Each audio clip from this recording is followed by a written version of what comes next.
What any business wants is stability within the community, the government entity, especially if they have to get permits. They don't want it to take 4 years to get a permit to develop an economic side or things of that nature. Palm Coast City Council member Charles Gambaro responding to the concerns of some residents and future growth in the area. Karen Johnson has a report looking toward 2025. The Palm Coast Flagler Regional Chamber of Commerce is reporting that in the past decade, Flagler County, that includes Palm Coast, is among the fastest growing areas in all of Florida. Councilmember Gambaro is addressing the balance many residents want in growth, economic vitality, and quality of life. As we look at economic development, as I try to take a look at this from a strategic perspective, and after meeting with a lot of our leaders in the business community and others, one of the biggest challenges that I think has spooked a lot of investors is stability amongst our council. They want a partner, and a partner that they can work with without, having to deal with a big political fight. And there's more. About 2025, I think, our mayor and council have really started off on the right foot. We're all working well together, ton of collaboration. We're asking really good questions of the staff. And so I think that sets the tone. And Gambaro says there are plans for the future. As we look towards the future, we want to work together with our business communities. We've got a lot of landowners that have sites for us to potentially develop, but they're not going to engage unless we come with a credible business opportunity.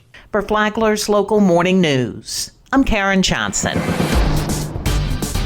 Good morning, Flagler County. I'm Rich Carroll. You're listening to Flagler's Morning News on Tuesday, December 24th. I live in Lake County, in the portion of Lake County that is in the 6th District. Grew up on a farm in Kentucky, attended the University of Kentucky, and now back in Florida. I've lived in the 6th District for the last 2 years.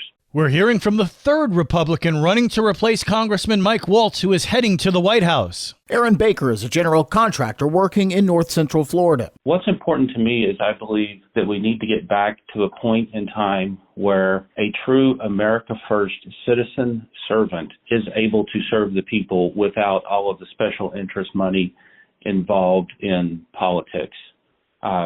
The church is very important to me. I believe that in order to build a strong community, that the church is one of the most important parts of that.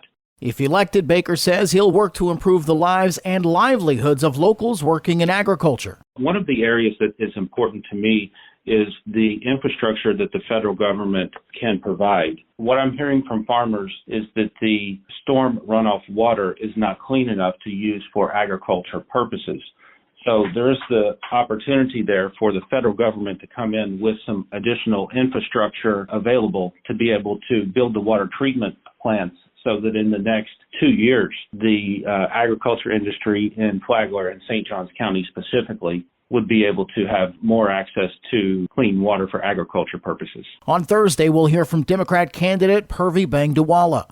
I'm Daryl Moody reporting. This local news is a service of Flagler County's Toyota dealer, Beaver Toyota US 1 St. Augustine, here to wow you. The end of the year awards were given out for teachers and employees in Flagler County schools. School board member Lauren Ramirez congratulated the selected staff members to lead off their meeting. At Matanzas, since they're my liaison, I like to say to Mr. Andrew Douglas, Miss Wanda Pittman, and Miss Ashley Forrest, congratulations. We have the Rookie, Employee, and Teacher of the Year. Ramirez also praised the award winners at Belterre Elementary. Since I'm their liaison, we have Miss Ashley DeMeo, Miss Nicole Massey, and Mr. Shane Kerr for the Rookie, Teacher, and Employee of the Year. From the WNZF Newsroom, I'm John Austin IV.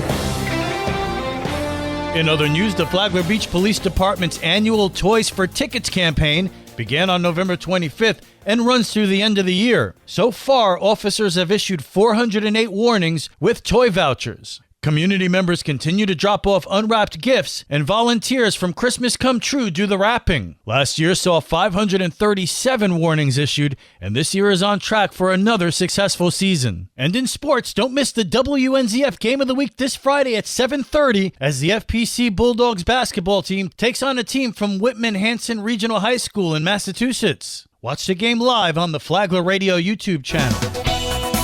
And now you're up to date on Flagler's Morning News. I'm Rich Carroll.